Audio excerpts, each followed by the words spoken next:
هذه لي سويس بارامية. الجزائر دولة سلمية.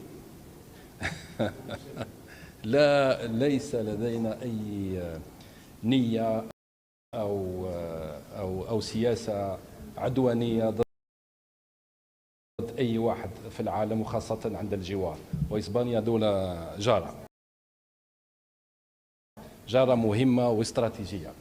أقول وأكرر أن القرار الذي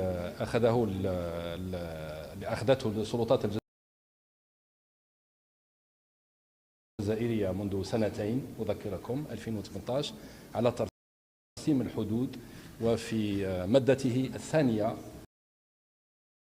ينص بوضوح أن أي مشكل في ترسيم الحدود عندما يكون في المناطق المتاخمة بيننا وبين أي جارة مهما كان، سيتم بعد مفاوضات. في هذا مكتوب يعني في المرسوم 2018. إذا كان الجماعة ممكن يعطوكم المرسوم هذا. وهو كذلك نية، لا نريد ولا كابريرا ولا إيبيزا ولا فورمونتير.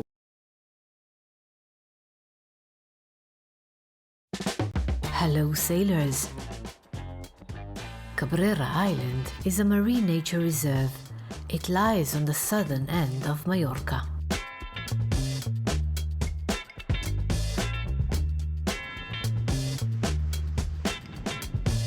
Make sure you have a mooring buoy reserved before sailing there.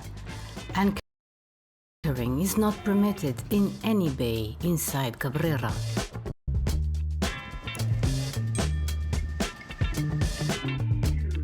In the afternoon, you'll find the most vibrant colors with the sun shining in.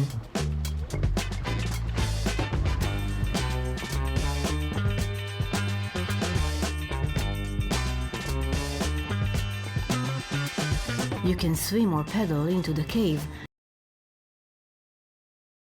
but take care from tour boats going in and out.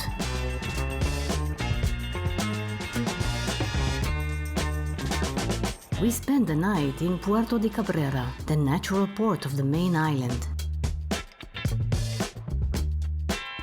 The port entrance is hidden until you are in a lovely large sheltered bay with mooring buoys with a 15th century castle on the port side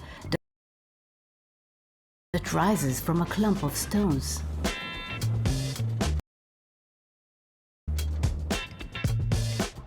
Entry is possible in all winds, but would be challenging in strong north winds.